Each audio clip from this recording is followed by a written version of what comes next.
Chair, Mr. Chair. Mr. Chair, excuse me. Mr. Chair, because the last time I was here, I was only allowed 2 questions by you.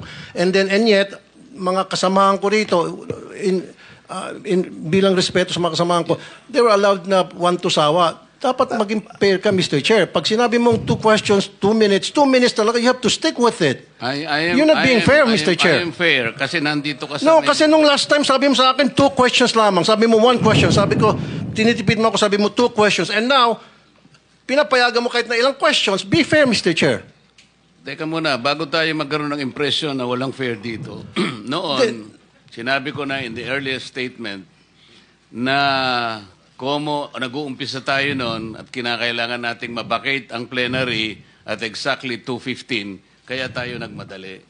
Kaya naman sabi ko sa inyo, pasensya na muna. Ngayon, sa dami ng gustong magtanong, kaya binigyan natin ng tigpa 5 minutes ngayon.